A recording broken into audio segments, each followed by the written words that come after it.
नमस्कार भाइयों और बहनों, स्वागत है आपका भक्ति रसमृत में।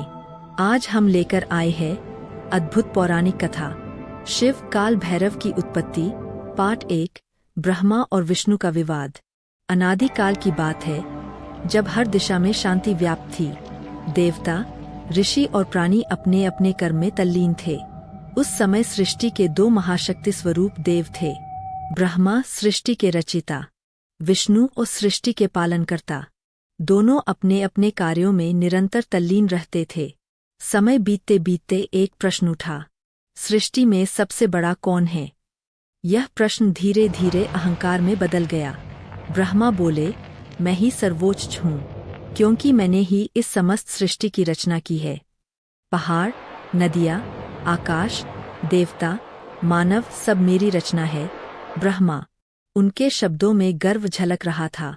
विष्णु शांत थे, पर बोले, आपकी रचना तभी टिकेगी जब मैं उसका पालन करूं।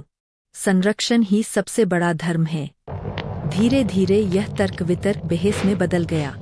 देव सभा में दोनों अपनी श्रेष्ठता सिद्ध करने लगे।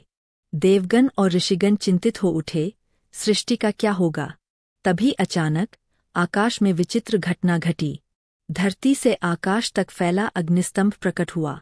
उसका न आरंभ दिखाई दिया, न अंत। उसकी चमक से सब दिशाएं आलोकित हो गईं। यह अनंत प्रकाश वास्तव में शिव का प्रतीक था। तभी आकाशवाणी हुई, हे ब्रह्मा और विष्णु, अहंकार त्यागो। यदि श्रेष्ठता सिद्ध करनी है, तो इस ज्योति का आदिअंत खोजो। विष्णु जी ने वराह का रूप धारण किया। वे धरती की गहराइयों में उतर गए। बहुत प्रयास करने पर भी अंत न मिला। उधर ब्रह्मा ने हंस का रूप धारण किया। वे ऊंचाई की ओर उड़ चले। युग बीत गए, पर शिखर न मिला।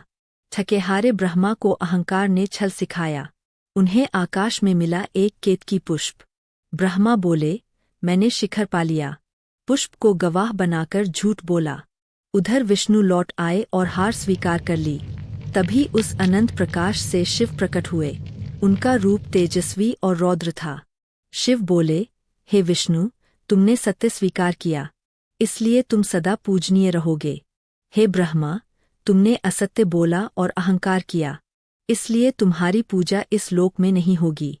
यही झूठ और अहंकार आगे शिव के रौद्र रूप काल भैरव की उत्पत्ति का कारण बना। शिक्षा और अहंकार का नाश निश्चित है। सत्य